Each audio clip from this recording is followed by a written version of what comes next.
So my name's Corin. I'm the co-founder, co-director.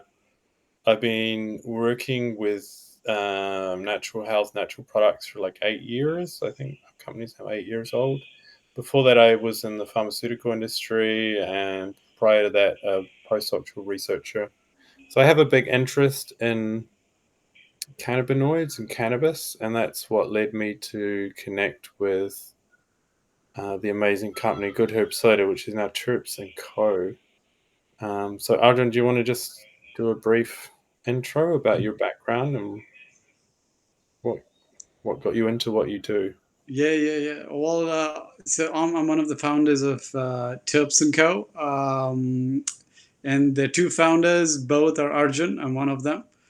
Um, Originally, I studied engineering, but then I got into uh, making making products using cannabis, which led to my research into terpenes, and that's where we started these drinks. We got an initial grant from Callahan University to prototype our products, and it's been a journey about 6 years now, and we've now starting to get these drinks into supermarkets, into restaurants, and along the way we've connected with Corin from Seleno and done a few collaborations together. So excited to just talk about some cannabis, our learnings around cannabis, terpenes, and Hmm. what we do with our drinks.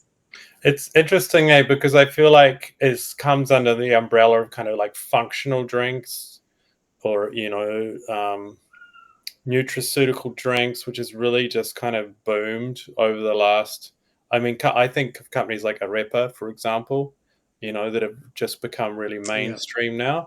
And I used to think like, should this stuff be really mainstream? But then, like when traveling around New Zealand and you stop at a service station and you want something refreshing, I'm always like, I look at the drinks cabinet and I'm like, 99% of it I don't want to drink because it's just sugar and caffeine and things. So companies like Arepa, I think, have been great because they've really kind of pioneered this movement now where you can get a healthy drink that can be functional for your body and nutraceuticals, or botanicals in it. But I think this is the first time when I met you guys was the first time I kind of learned about, I suppose, like more state altering drinks. Is that the kind of umbrella you would put it under? Like enhancing a state of consciousness or state altering? Like how would you define your Yes. drink? So the terpenes actually interact with the body's nervous system, so it calms it down, or so that effect is just by its own. But then when you combine terpenes with other stronger compounds like cannabis or even maca or whatever, it amplifies the effect, and it could the best way to think about terpenes is that they're like a rudder to the airplane of uh, cannabis or any stronger psychoactive drug, and the rudder directs the airplane to whether it's going to be more active experience or a more uh, couch experience, or on Yeah, the relaxed. Yeah. So yeah, so think of terpenes as the rudder. yeah, cool. And obviously, like when I think of terpenes, like I think of cannabis. So kind of cannabis, I suppose, is fundamental to how your business develop. So can you take us through some info around cannabis? Like it's interesting. I do a lot of talks on the endocannabinoid system, and you get a lot of people show up who have like a huge interest in cannabis, but no one really understands it. And I Yeah. think it's like we've been working with Michelle Glass for and Lynn Wise from Otago University. New Zealand has an incredible cannabis research center at Otago, and it's fascinating how like even researchers, the postdocs, and the people working with cannabis, there's still so many questions over it of how it's working functionally. So hopefully, yeah, by tonight we can. That's one question we can maybe assist people with. So have you got some Y- input you can share? Yeah, yeah, totally. In fact, I've got some slides which we could go through, and yeah, hopefully we can answer at a very high level cannabis, its components, and just a understanding of the strains of cannabis, Hmm. and then the endocannabinoid system, stuff like that. So yeah, Yeah, cool. I'll just share my screen. And while you're setting that up, if anyone's got questions, just type them in the chat. If you go down the bottom of the screen, there's a button called chat. Like any questions you want answered today could be about cannabis, could be about terpenes, could be about maca, about entourage effects, all of that. So if you have any questions, just pop them in and we can answer them as we go or when we get to the relevant sections as well. Sweet. Is that Bob Marley? Yeah, yeah, yeah, dude. Well, can you see the screen? Yeah, yeah. Okay. So cannabis is a medicinal plant, but it is also known by its various names: marijuana, weed, pot, and ganja, and even other names like the good herb, which is why we have the good herb drinks. We kind of alluded to cannabis in that. And they've been used, cannabis has been used for centuries uh, in both the East and the West. In the East, they're also um, mentioned alongside mythology. Like Lord Shiva is very closely aligned to cannabis, but also in the West you have stories about Jesus and his alignment towards cannabis. So it is it's an old plant, but now there's been a little bit more research on it from a scientific lens, and I think that's probably what that's where terpenes has actually come out from. And if you look at cannabis, it's got three main components. It's got cannabinoids, flavonoids, and terpenes. And based on uh, the mix of these three main components, you get different strains of cannabis. So think of like you've got apples like jazz apples or pink lady apple or gala apples. It's similarly you have different cannabis strains. In some, the cannabinoids are at a different ratio with the flavonoids and terpenes. So it's the different ratios determine a strain of cannabis, and a scientific word for a strain is chemovar in cannabis, but um, in I guess in the general discourse, you have different names of strains like Blue Dream or OG Kush, which is just given by the cannabis community in general before it was legalized.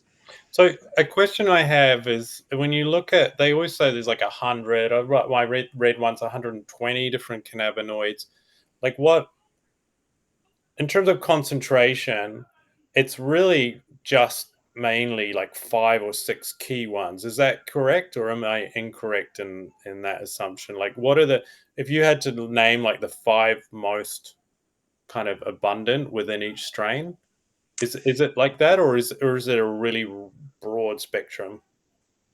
So, yeah, I should have probably gone a little deeper into each one of these. So cannabinoids, they're almost more than 100 cannabinoids in cannabis, and the most popular are CBD and THC, but it's not because they are in most in quantity. It's just that they've been in the the most well researched, and there's been some media around it, and a documentary as well. So that's why they've become more popular, and people have always been interested with the high of cannabis, and that research led to a little bit more into THC.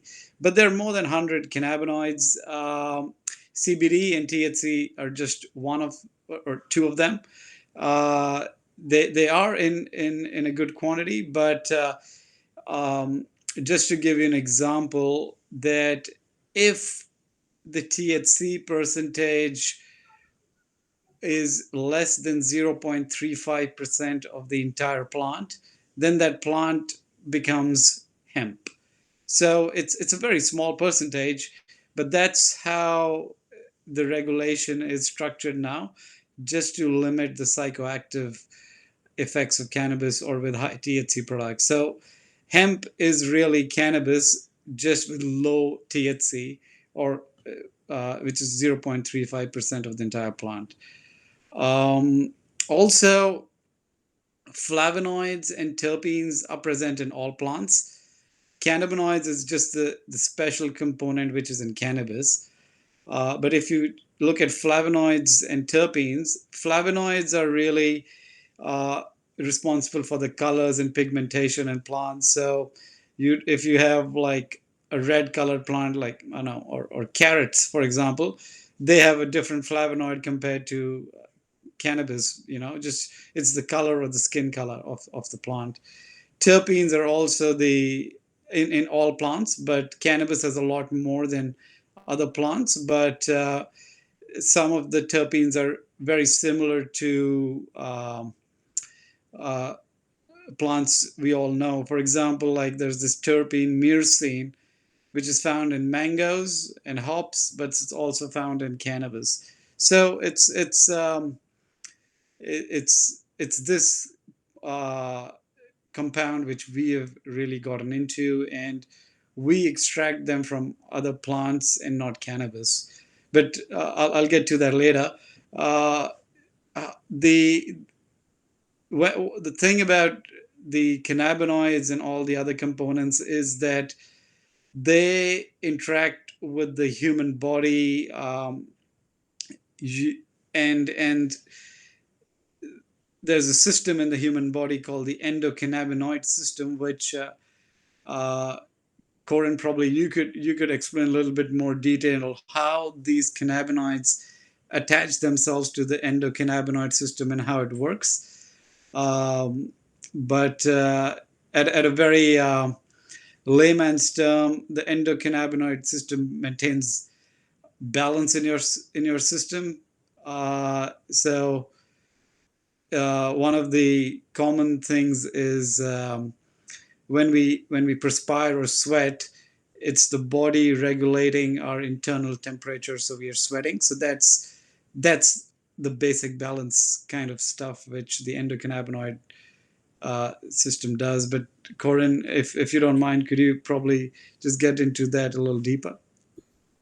Yeah, man. I've got some slides that I used from our recent talk that I can share on that. It's something that I've had a big interest in since working with maca, because maca is something that is works within that system. So I will present. Cool. You can see? Yep. Yeah. So I suppose for me, the endocannabinoid system is, like you say, it's great to look at as a regulator of our nervous system. But taking a step back and looking at the nervous system as a whole, like I think we need to understand a little bit about how it works, and it's like what is its role in the body.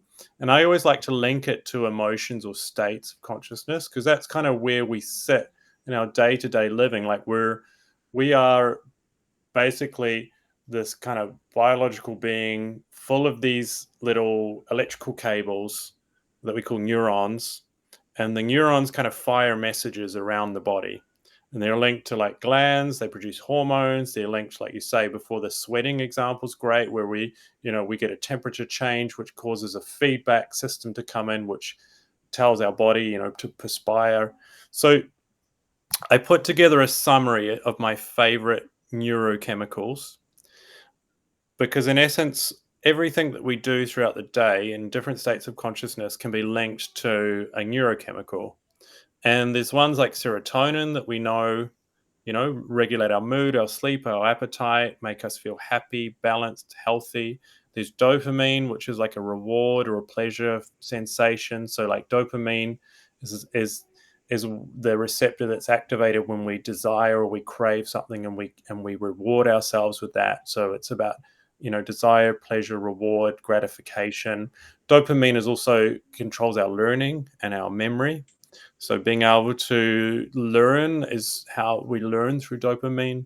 There's molecules like oxytocin, we call the love hormone, that links and connects people. So like mother and child or father and child, oxytocin is that feel good molecule we get when we love unconditionally or when we give to others.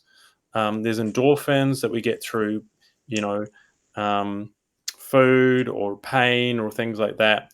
But what I've put up here is neuromodulators, and neuromodulators are like not what I would call your direct neurotransmitters, because they're not working in the same kind of way, but they really have an ability to impact on neurotransmitters in the brain and body. And this top one here is the most important, anandamide, which is our neuro modulator that is a cannabinoid. So just like plants have these cannabinoids, THC, CBD, we make our own cannabinoids internally. And the most important one of these is anandamide. So if we were going to talk about the feeling of anandamide, you just need to look at the word itself. So this is, I downloaded this. This is a Sanskrit word here. It comes from Sanskrit. Ananda literally translates into bliss or euphoria. And a lot of yogic practice. It's funny how you were talking about did you say Shiva at the start was linked to Yeah, yeah, yeah, yeah. well, the practice of yoga, of achieving states of ananda or bliss, is directly linked to elevated levels of human cannabinoids. So a lot of these potential spiritual experiences that people have, of these euphoric, kind of timeless, ultra connective, ultra embodied experiences, we can link now to anandamide. And even the concept of like runner's high. So there's a great study that came out that showed that runner's high, so that high that we get through movement and breath, that combination of movement and breath, that's kind of euphoric and timeless, and you're feeling like you're in this flow state of just ease and connectiveness, that is directly linked to anandamide binding, the cannabinoid receptors or cannabinoid receptors. So these receptors are all throughout the brain and body, and there's two types, CB1 and CB2. And just like you said, their role is like balance. So the role of the ECS, the endocannabinoid system, is to balance your body. If we're too hot, it cools us down. If we're too cold, it warms us up. If we're too high in any way, like if we're hyperactive or we're overstimulated or our immune system is overfiring, they can help reduce that. If our immune system is underfiring, if our hormones are too low, it can increase it. So people were so interested in this because it's like the system is really about finding regulation, balance, and self-healing the body. And when we look at today's kind of chronic health issues, it's all related to inflammation, stress, hyperness or hyponess, where we're too high, we're too low.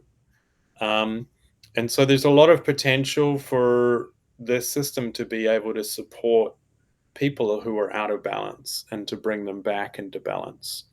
So think of it like a thermostat where, you come home, maybe it's the middle of winter, your house is freezing, you hit the thermostat, you dial up the temperature you want, and then the heat pump kicks in and it regulates that room, regulates that temperature. Well, the thermostat is like your anandamide, your cannabinoids. The heater is like the nervous system, the neurotransmitters. And when they're working together, you get balance and you get resilience. And it can regulate something that's out of balance back into balance.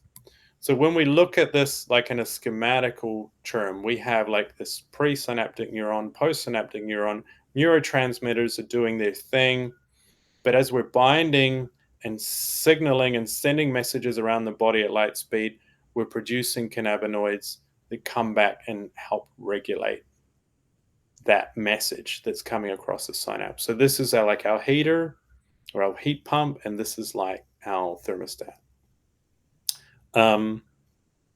And so there's two ways in which this system can be influenced, and this is really, I suppose, where cannabinoids became interesting, is we can directly impact on it, and we do this using what we call a cannabimimetic, and then which is what basically will bind your CB1, CB2 receptors directly, or we can do it indirectly, which I'll get you to talk a little bit about at the end, this around this idea of entourage effects, because that's really, I think, where terpenes play a big role. I've got a few examples too. Like I went through some literature and I pulled out some examples of direct mimetics. So like Arjun, like you said, like your THC is a direct mimetic. There's other plants like one I found here, Salvia divinorum. Yeah, salvia is there, kawa, liverwort. Yes, they all give you some kind of altered state. Yeah. And I think it's interesting because when we look at mimetics like this, most of them generally are linked in higher doses, particularly to psychoactivity, are they not? Yeah, all of them do. Yeah. Yeah. And I think that's where it, like the legal issues have kind of come into it with some of these plants. The interesting ones like kava is still legal, but I think kava works in many different ways. But I think with yangonin, for example, that is a big component of the analgesic effect. So that sort of numbing or sedative effect. That people Yeah, well, it's the there is too much ananda, too much bliss, which is the effect which happens when you overconsume. And kava, I've had it in high doses, and yeah, it's just not only like pain relieving, but in high doses, when so much pain is relieved, or it's that you're taking a painkiller when your body doesn't need to. It gives you a different kind of, it's a different, very different kind of feeling. Hmm. The interesting studies recently came out about New Zealand liverwort, and these were done from Otago University. So they found two cannabinoids. One was more direct and one was more indirect. So these are being now studied at Otago, and there's people talking about creating, startup companies and products from them. And some examples I found from indirect cannabinoids, so entourage ones like CBD that we've talked about. I'm going to talk a bit in a minute about macamides. Cacao has some, and I'll leave you to talk about terpenes because you're way more of a specialist in those than me. But I'll just go back to here. So yeah, when it comes to direct versus indirect, what do you think in your mind? Like, what are the pros and cons of each of these approaches of using a mimetic versus using an entourage kind of cannabinoid? Like, give us a pro and a con of each. Well, a direct one is more, it's the intensity. There's really the difference in intensity and how quick you want the onset. But like I would say, a direct is if you really in well, and there are two ways to look at it also. Like recreationally versus the the medical side. Well, let's just take, if you're taking from medical side, from a pain relief standpoint, the direct one is probably a good option if you've got a lot of pain, because it gives you more immediate relief, whereas the indirect one is a more long term uh, solution. It gives you some relief, but it's not got that as much intensity as what a direct one would have. It's the indirect one is more sustainable in the long run, because it's not impacting your body with such harshness as a high dose of any of those. Even like, for example, if you just take a high dose of kava kava we were talking about earlier, it causes a lot of dehydration. So if you, it could lead to that. So it's just different courses for different horses, kind of thing.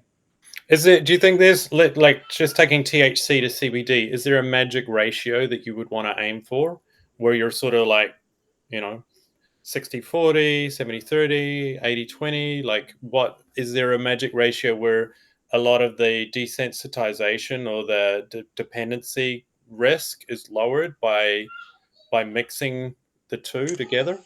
Yeah, well, every body type is different, so it's better to be safe than sorry. So the best way is to start with low THC, high CBD, and then work your way up, kind of thing, to see how your body reacts. But yeah, because if you just do something at a really high dose, it could have the opposite effect. Somebody taking cannabis for stress relief might actually get anxious. So it's start low, get to a high level, and then always good to reset and stop it for a while so that your body baseline adjusts and comes down.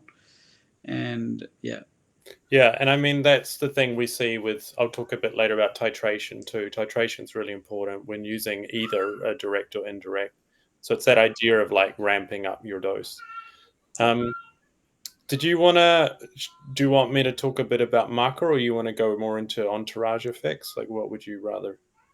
I could probably just talk about entourage and the terpenes, which might then lead into the maca and the macamides as well.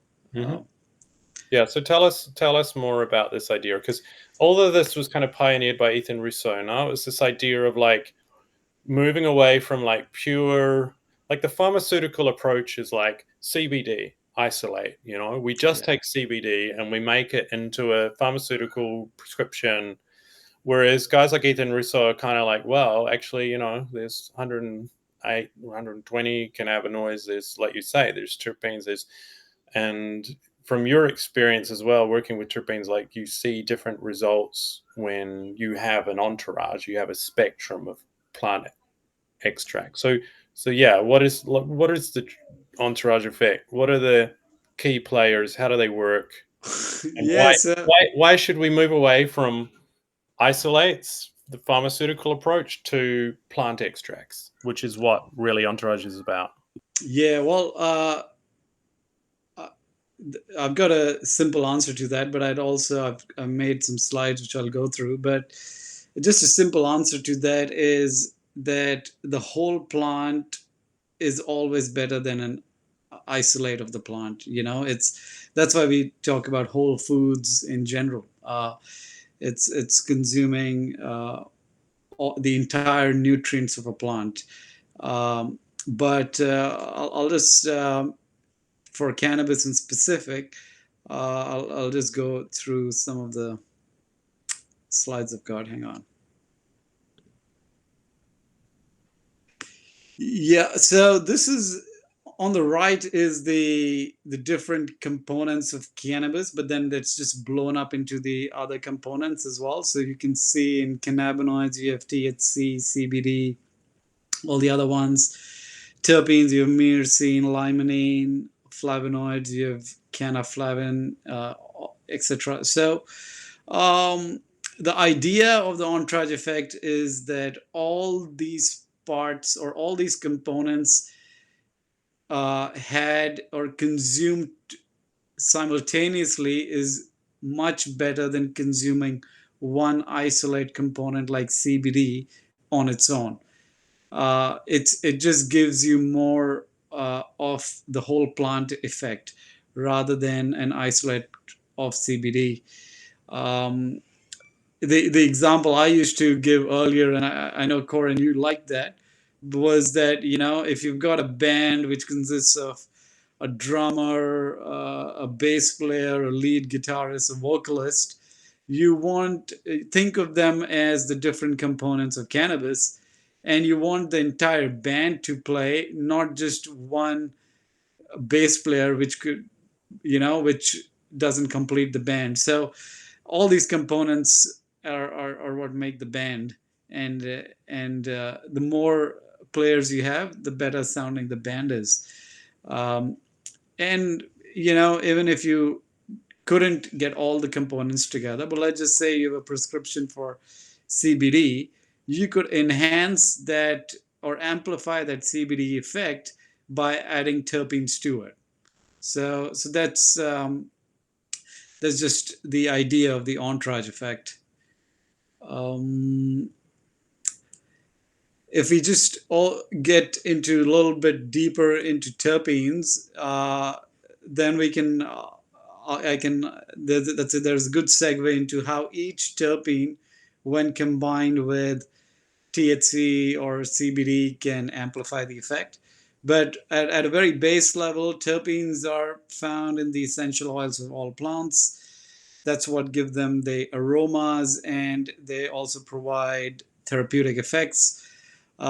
Think about lavender oil and the effect you get from lavender oil or inhaling lavender oil, that calming feeling. That's because of that terpene linalool in lavender, which creates that effect. Similarly, all there are different terpenes in different plants, but these terpenes, or these four terpenes listed below, are actually also found in cannabis, but we take them from different plants just because of the legalities in New Zealand of using terpenes from cannabis. So I'll just go quickly through uh, how these terpenes actually work, and then just go in each terpene into a little bit more detail. So terpenes activate the vagus nerve, which is the main nerve which runs through our spinal cord, which carries most of the neurons in our body, and the vagus nerve. Once that is activated, it activates the parasympathetic nervous system in our body, which is the rest and maintenance system. The opposite is the fight or flight. Um, when adrenaline kicks in, but the parasympathetic nervous system is when you're just doing more rest and maintenance on your body, and that's where terpenes come in. They activate the vagus nerve, which in turn activates this nervous system, which calms your body.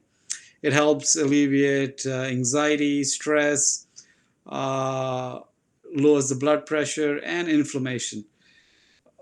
There's um, there's some links to research papers I've also put in this slide. Probably Corin, I could share a link to them, and you could put them in the Yeah, we'll put them on the event page below yeah. the replay. So the replay will be available at the bottom, and we can add links. And Sweet. sometimes I like in previous talks, I'll add the slide kit as well, so people can re-look at the slides as a PDF. Oh yeah. We I'll can send the slide. we can do that too. Yeah. So just quickly, these are the drinks we make using different terpenes. The one on the right, the blue one, is called the Unwind, and I think that's the drink. Corin, do you have both the drinks with you today, or you just got one? Yeah, I've got both. I mean, I drink the Unwind way more than the End Zone. I have Yeah, enough. I'm in the zone enough. yeah. I You're like the probably Unwind. I got two kids. Yeah, I yeah, run a full-time job. So for me, at the end of the day or on a hot, I actually love sitting out in the sun and just cracking one of those. It's so much better than in the old days. It used to be a beer, yeah. which is interesting because I'm got really into IPA, and it's like the a lot of the sedative effects of an IPA is actually myrcene, which is from the hops, which is not really alcohol relaxing you, but it's more terpenes probably anyway that are relaxing me. Is that right? Yeah, that is actually right. I was actually going to get into that, but that's what it is. So these are actually the main or the more dominant terpenes in the drinks: myrcene, beta caryophyllene, limonene for the unwind, pinene, beta caryophyllene, limonene for the in zone. But it's got all the other terpenes as well. But these are the most dominant ones, in which add to the most effect. But this if you go to myrcene, this is, yeah, it's found in hops, and I think this is what you were alluding to earlier, Corin, the IPA. So it's, if you have an IPA versus a lager, you will feel more buzzy with an IPA, just because it's got more hops, and those hops are full of myrcene, which act as a muscle relaxant and sedative. So that's the therapeutic properties. But if you combine the unwind drink or just myrcene terpene with THC or CBD, it will actually amplify the effect and can put you in a couch lock feeling, which if somebody has had a lot of cannabis would know that feeling. It's it just makes you immovable, but that's how you can, I guess, amplify your cannabis. Which it's probably better, if you're that kind of person, like it's better to then do it at night when you're about to go to bed, no? Because Yeah, yeah, it yeah, yeah. can, it can calm the mind and just put you into a state where you're ready to drift off to sleep. Yeah. Totally. Or it also depends on the age, like a younger person just might want to do it and then watch some ridiculous TV, and laugh for a while. But yeah, that's how a bunch of people use it, really. So uh, we've got no issues in how they use it. The other terpene is limonene, which is mostly found in uh, the skin of citrus fruits like lemons, oranges, but also juniper. It is it if you've ever squeezed the skin of a lemon or orange, and that, I don't know if that juice has ever gone in and hit your face, you do feel a certain burst of upliftment or freshness, which is what limonene does. It's a mood booster. Uh, and the if you have it with an edible like a brownie or something which is full of cannabis, it actually uh, um, has a more intense effect because it just helps with the absorption into the bloodstream. Uh, but also, if you were to have a limonene combined with cannabis, it reduces the munchies, which a lot of people get after cannabis because it acts as an appetite suppressant. Um, Pinene is the one which is mostly or most dominant in our in zone drink. It's got these properties which are a bronchial dilator, so it basically opens the passageways to your lungs. Once that happens, you breathe in more oxygen, and more oxygen in your system, you're more alert. So it's a very good way to manage ADHD or your being locked in onto something. I Uh, think I think that's one of the potential reasons why, some cultures they do like forest bathing, where they go into the like in Japan it's yeah, yeah, quite popular, but it's something that people like biohackers now are becoming more aware of this idea of, the importance of connecting into the trees, into the forest, and a lot of it is, the smell, the aromas, changes the nervous system. Totally, totally. It's called Shinrin Yoku, which is the Japanese word for forest bathing, and that is exactly that. They get into the pine forest, breathe in a lot of the pinene, and they use it as a way to increase their mindfulness. So that's a very natural way to do it. And this drink of ours is also very popular because of that. Because we've come across a lot of people with ADHD, so it helps with that. But also it helps cannabis users if they've had too much cannabis and they really want to get rid of that effect quicker. So it kind of offsets the effect of cannabis. It reduces that. So yeah, if you want to think of myrcene increases the effect, which is the unwind drink, but pinene decreases the effect. So it can be used like that as well. This last one, last terpene is beta caryophyllene, which the, it it's found mostly in cloves and spices and things like that. But this is the only terpene which actually acts like cannabinoid, Corin, which you mentioned earlier. It actually directly binds to the CB2 receptor, which is found in the gut and the liver and stuff, and it reduces inflammation. So it's the only terpene which can act like a cannabinoid.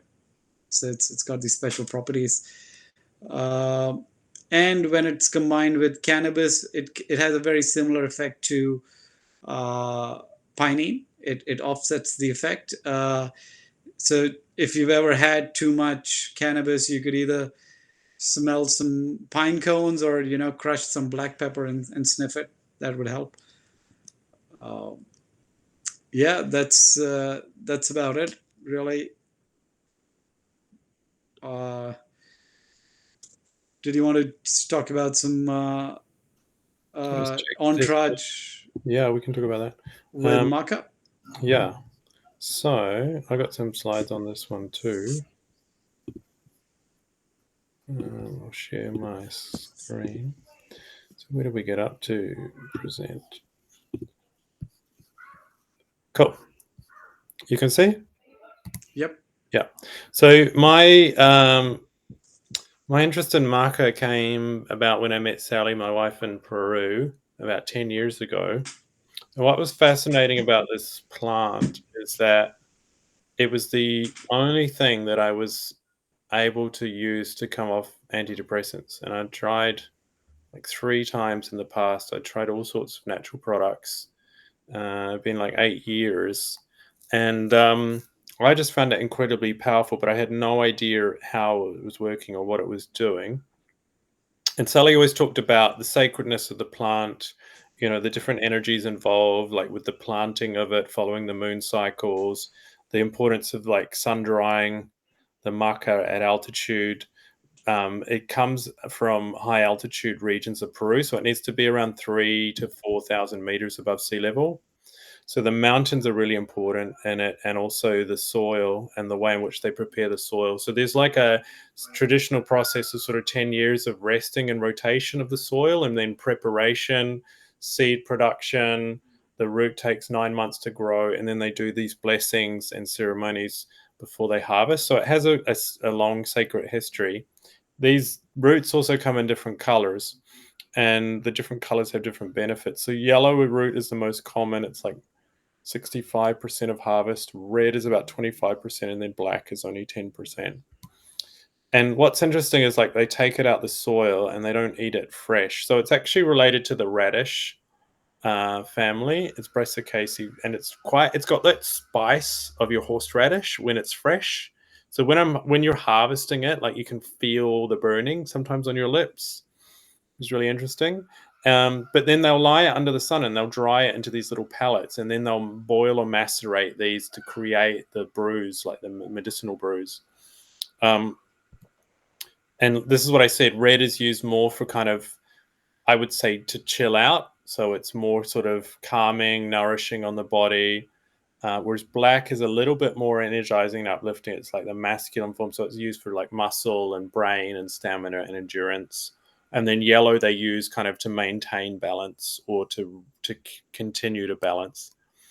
So the traditional uses are, in women, like hormonal balance, things like PCOS, estrogen issues, PMS, menopause, fertility, libido, skin. And men and women, they use it for kind of immune or inflammatory, energy, neurological issues, mental health, sleep regulation, bone health. And in men, the biggest thing that it's used for is its libido effects and sexual function, as well as supporting stamina and muscle growth. So the work that we've done on maca over the last 7 years, we started working with Victoria University in Wellington, and we did a lot of biochemical mapping of maca and its extracts. So this is sort of biochemistry. Once we discovered that it had potential cannabinoid effects, that's when we went to Otago University and we worked with Michelle Glass, who does all the kind of CB1, CB2 affinity and looking at anandamide and its effects. And then the last 12 months has been a postdoctoral program with Lynn Wise and Lucy Thompson, where we're mapping the pathways it's involved in. So we've shown that it definitely works within the ECS.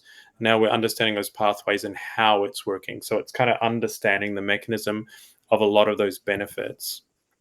So the first thing that was really interesting was studying this traditional sun drying and showing that we could map the breakdown of the products within the fresh root to the point of sun drying it into a rock hard pellet and then macerating or activating that. And what we get is these compounds called macamides and also macaines are the kind of the ones that really we see at the end of that process. And these compounds are unique, just like with cannabis. Your THC and your CBD are like unique to cannabis. The macamides and macaines are unique to maca. And obviously maca has other compounds in it, just like cannabis, but in terms of its unique mode of action, I think these guys are really the important players. Just to show you as well how they have similarity to human cannabinoids, like here's a structural example where we've got almost exact equivalence except for what we call this benzyl amide here. And what's interesting is the first question we had is, are they mimetics or are they not mimetics? Because they do look really similar to human cannabinoids. So do they bind the same receptors? And if they do bind CB1, for example, will that change the legal status of the plant? And so that was kind of the big thing that we wanted to know. And I was like, well, given there's thousands of years of traditional use and no talk of psychoactivity, it's highly unlikely that that's the case. And we do this kind of fingerprint mapping now where we can like identify all of these macamides using HPLC techniques. And just to show you now, these have been really well studied. So there's 26 of them, and they work to support everything from kind of sexual function, inhibition of breakdown of anandamide, bone density, neuroprotection. So, I mean, if you look at cannabis, like all of the cannabinoids are now quite well understood as to like they have these effects and these benefits. So this is something we've worked really hard with maca, is trying to understand like which ones are important for what.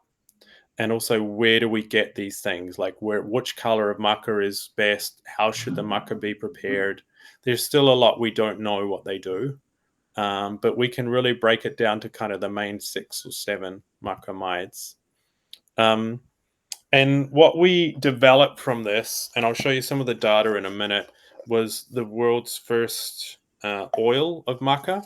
So traditionally, maca is used as a whole food. It's made into powders or it's brewed into teas.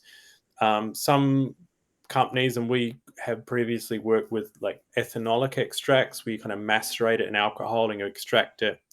But we piggybacked on a lot of the cannabis industry and the idea of like creating ultra concentrates from maca. And the difficulty with this though is that the macamides and macaines are like less than 1% by weight, so they're super dilute. So we have to concentrate about 100-fold over to actually start to extract them. So think of it like getting oil out of a potato is basically what we're trying to do. So this process, we got a Callahan grant to do some of the R&D, and we spent 4 years, and we finally got created an extractor, got the conditions, the mix right, and we were able to pull out around about 1% or 0.8 to 1% yield of pure oil. And from this, we diluted it with a bit of MCT, which is quite common, with your cannabis oils to use MCT, which is derived from coconut because it's creates fluidity. It was too gluggy. And then we infused plant terpenes into it because, like you guys, we understand the importance of the terpenes. And unlike cannabis, maca doesn't have terpenes. Well, not of any, in any kind of high enough levels to have any activity. And so we use a terpene blend that's heavy beta-caryophyllene for the anti-inflammatory effects. But it's also got a few other different ones. So it's a blend that's targeted more to inflammation, stress, and recovery. So there's a little bit of limonene in there, and linalool, I think, is the other one. Yeah. Yeah, That's yeah, anxiolytic a little bit. yeah. And so since launching it, we actually launched this product 12 months ago. But we've really kind of put it like not as an alternative to your cannabis oil, but more of a complement, or for some it may be an alternative. And I think the biggest issue, like we've seen in New Zealand, we probably haven't even talked about this, but like the legal issues with cannabis. So if I wanted here to get a cannabis oil, I need to go to a medical doctor who will prescribe that oil for me, and get a script for that oil and fill that script at the pharmacy. And this used to be incredibly expensive. You're talking like $250 a script, which could last potentially a month. Prices have come down for sure. I saw someone said recently that their 30 meg per mil CBD is like $180 at Chemist Warehouse. But again, you still got to get a script for it. So we were really excited with MCB. We call it MCB, stands for maca cannabinoid oil, because it's not psychoactive, doesn't affect CB1. It doesn't require a prescription because it doesn't have any illegal components in it. And it's a full spectrum oil. So it actually has 26 macamides and macaines plus entourage terpenes. And you can also combine it with whole food forms of maca if you want additional, support. It's more cost effective per day. Like we're talking $3 to $5 a day, versus most people on a cannabis oil are paying $5 to $8. Depends again on the oil, but also most cannabis in New Zealand is just isolate, so pure CBD. It's hard to get full spectrums here. But we had a big up. Just on that, Corin, the MCB oil has all the maca components. Yes. Yeah. So we've everything that is in the oil layers of the maca, like all your macamides, macaines, some fatty acids. It's full spectrum. So we can identify 26 different ones in there. And we've had huge uptake as well from people that are using it as an alternative. But I've also had people combine it with who were already on cannabis oils and combining the two. And the feedback has been that you can actually reduce your cannabis oil intake quite significantly when you entourage the two oils together. But I'm not going to go through all the data, but I just put these slides up to show people that we've done extensive research on this, and all of the data that we've got from Otago University were compiled. Well, it was compiled to put into our patent application that was being approved this year. So we got a patent on the process and the formulation, but it's also going to be published in the next 6 to 12 months. So we're putting together the paper and submitting it. I think before December, the full submission goes in. So we did CB1 and CB2 affinity. Similar to beta caryophyllene, we get CB2 affinity with our oil. We looked at things like cyclic AMP, which are like downstream from anandamide binding the receptor, and came up with a conclusion that macamides do not act as agonists. So it's not like your THC. They're either antagonists or inverse agonists. And then we did inflammatory assays and showed that our maca oils reduce pro-inflammatory cytokines. So this is really important for all these autoimmune conditions. Basically, it can calm down the overactive immune system. And the great thing that we found with our maca oils is that it's doing this compared to your conventional maca or your extracted ethanol maca on a microgram scale versus a milligram. So it's like 1,000 times lower concentrations. And I think that that's really important to note, because some people may say, well, what's the benefit of an oil? For me, it's way more potent in this form. And because you're doing it sublingually under the tongue, that potency is more pronounced because you get better uptake. So we were looking against like more conventional forms of maca, which is one of our other products here. We showed it inhibits the inhibits epoxide hydrolase enzymes, which control inflammation as well in the body, and then also that it inhibits the enzyme that breaks down our anandamide, which has potential benefits for fibro and pain and things.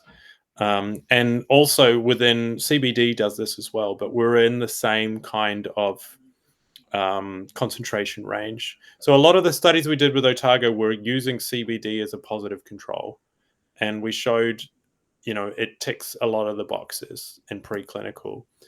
This table doesn't show up very well, but I'll put this in the slide kit. But basically, if you want to learn more about this, Lucy Thompson from Otago University gave a webinar, which you can view through our Circle platform, that talked all about the different pathways that cannabinoids play with pain and pain management. And we've demonstrated 1, 2, 3, 4, 5, 6 different ways in which the maca is interacting with our ECS to support the reduction of pain. But again, like Lucy's webinar is like an hour on this, so go and watch hers. She's the postdoc who did all the work. The last thing I want to say before we talk about how we can entourage these is about this titration idea. So it's really important that, like Arjun said before, like you're starting with the lowest possible dose. So we would recommend only doing kind of 2 to 3 drops 2 to 3 times per day, and then being patient and waiting for at least 5 to 7 days before you look at increasing your dose. And what we found by doing this is you're getting the lowest possible dose at the best price for you. If you're using a lot of oil, it gets expensive. But some people have different sensitivities, and like you were saying, like this is the way that you ramp it up to ensure that you're getting the best dose for you. Most people we found for using it for pain, stress, ADHD, mood, sleep, it's kind of between weeks 2 to 4 that you really start to get the benefits. And yeah, 15 ml bottles with 310 drops per bottle. So first bottle should last 4 to 6 weeks, but then for most people, I would say a bottle is at least a month supply. Yeah, and in terms of results, ADHD has been a really big one. We've had awesome results, particularly in kids as well. But you can check these out on our website. These are all customer testimonials. Fibro, pain. I won't put in that. I had a video here of one. And we sell the product on our website at Seleno Health. And we have a deal too. So if you're watching this webinar, you get a special code TRY-MCB, which gives you a discount of off your bottle, where it brings the price down to $135 a bottle. If you buy multiple bottles, the price really comes down. So when you get to like triple packs, which is a 3-month supply, The price per bottle is about $116, I think it is, which is significantly lower than what you would pay for a cannabis oil. So I can show you also how I like to use it. Are there any questions too? I should check the chat. Well, I had a question, Corin, actually. Yeah. So when you have cannabis, your body kind of builds a resistance to it. So what dose you used to have earlier might not have the same effect over time. Like you need a little bit more every time. Does that Yeah. happen with MCB as well, We, or? we haven't seen that. And what's really interesting is, and I think this is to do with the more indirect effect of it. I find for sure the more THC and the more mimetic that is in your cannabis oil, the more likely you are to get tachyphylaxis, which is that kind of desensitization to it. Yeah. And I would say when you titrate properly, it's unlikely that you will desensitize. I've had a lot of people say, that they've taken it for 3, 6, or even 9 months. Ideally, you shouldn't be taking it that long because the goal of the oil is to get off the oil. You know what I Yeah. mean? Like you're using this thing really intermittently. You're using it for stressful or acute times in your life, and you're also using it like to calm down the flare-ups. And I think the great thing with maca, like I'm really big into maca, it's because you have like now that you have this really high dose oil that you can use, and this preclinical studies show that it can support a lot of these chronic health issues. When you get results, say within the first 1 to 3 months, and things start to really calm within the body, I feel that the goal then is to transition down the ladder from 100-to-1 extract to 10-to-1 extract to whole food. Yeah. And that's why I say combine it with a whole food of our maca blend to start with, and then it's kind of like that's your long-term balancer. And I've seen at least 3 or 4 great examples of where people have done this, say with fibro, where like symptoms under control, flare-ups have gone, and then within 6 months they're like they don't need it. Because I feel like you shouldn't need it in oil permanently unless you have a really chronic condition. And what we promote with it, if you go to our website, selenohealth.com, there's this pop-up that says get the guide. It's like a gut guide. And I always say, if you're going to buy the oil, if you're going to invest that money, do a 12-week or at least 6 of the 12 weeks of this guide of like reducing inflammatory foods, sorting out your lifestyle side of it, sorting out your gut health, and doing all the holistic work so that you're not just trying to fill the bathtub with the plug out.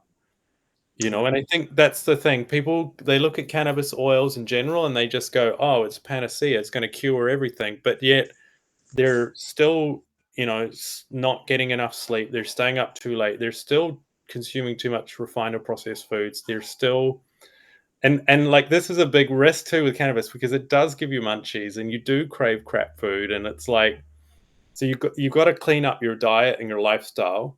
And if you do that, then the benefits are prolonged. That's my opinion anyway, and I'm a big believer in like holistically using them and not just using it as a mask or a band-aid for a bigger underlying issue. Yeah, it's a long answer, I know, but It's a good answer. yeah. But yeah, I don't know. Like I semi agree with you. Like it shouldn't be. You should have a rest from it occasionally, but only if your symptoms are better. I think that's the big thing. I want to show you my favorite way to have it. So I'm using today our cacao nectar, which is, I talked about this at the start. This is an incredible syrup from Peru made from the fruit of cacao. So not the chocolate seeds that you take. So the way that I do this is, and this is Sally's little recipe, is I take my cacao nectar. Hang on, I'm going to put my cup here. And this is just to sweeten it, and it's also really yummy, like pre-probiotic mix. I'm drizzling. I drizzle it through my cup. So this is our summertime spritzer, and we're actually drinking this today when we're outside. Delish.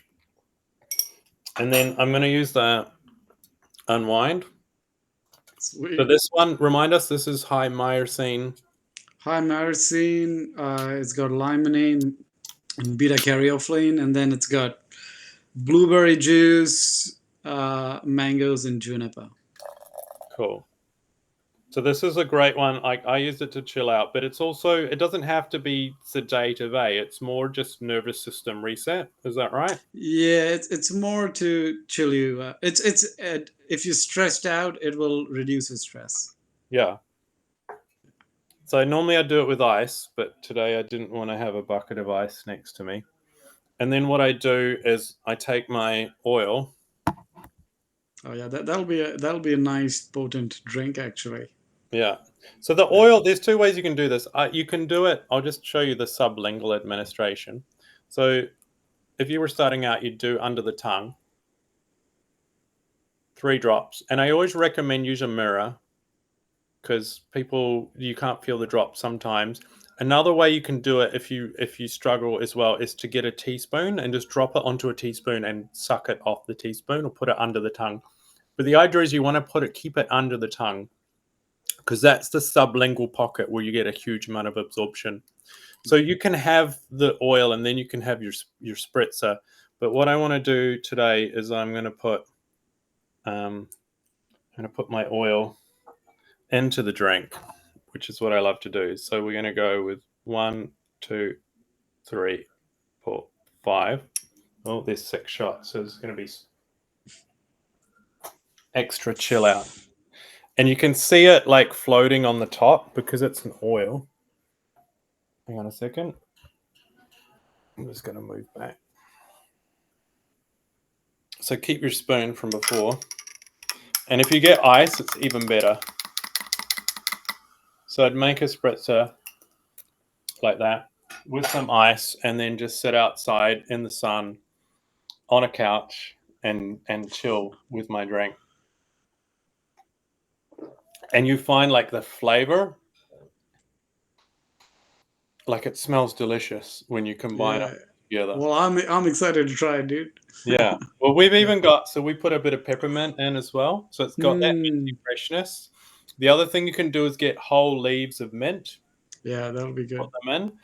But I've always experienced, and tell me if I'm right or wrong with this, that when you're working with terpenes and those kind of flavor things, like experiencing the flavor is a big part of it, no? So like not just chugging it, but like swirling it.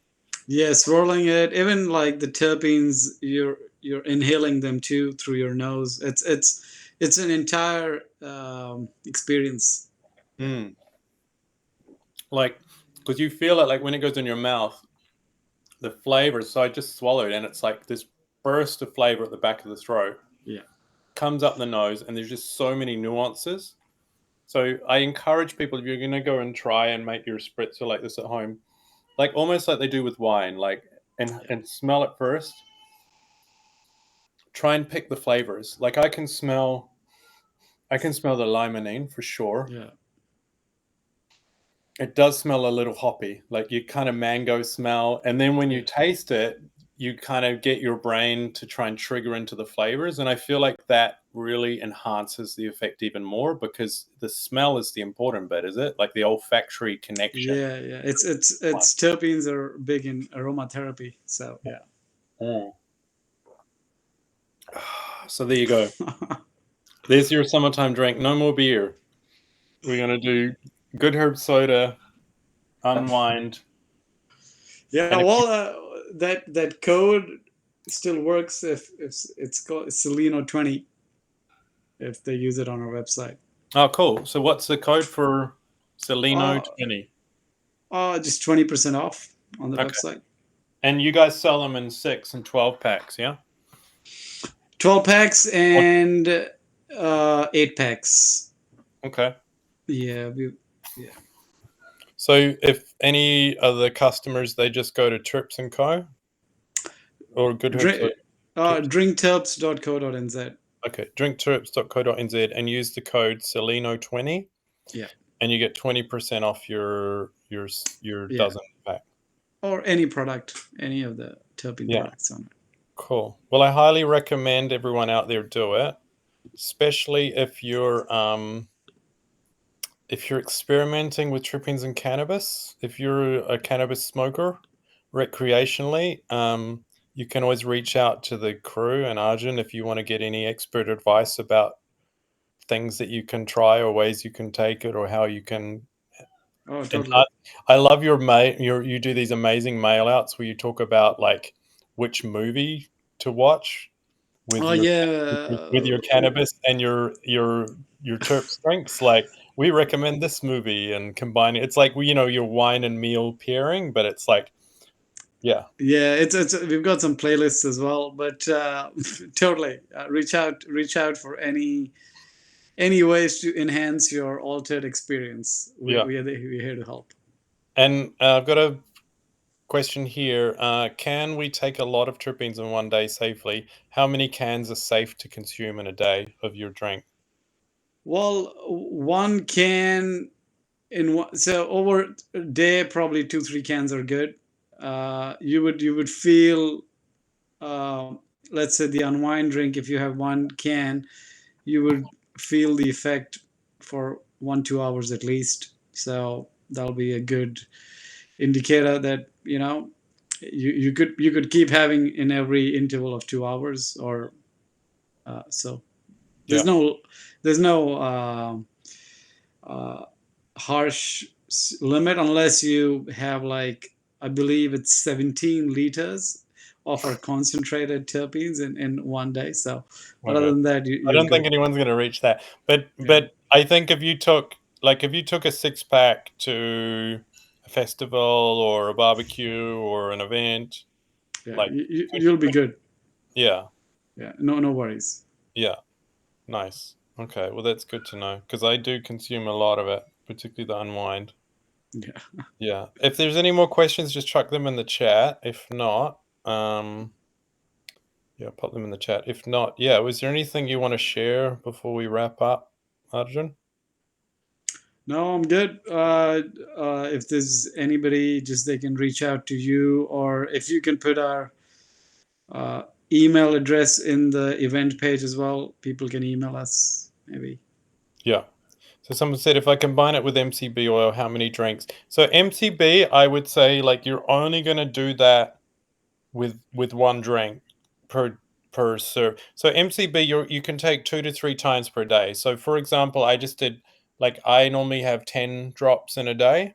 So I just did 5 drops in my drink. So I would only do that twice in a day maximum because that's my dose. But if you're starting out, you've never had MCB, you're only going to do 2 to 3 drops 2 to 3 times per day.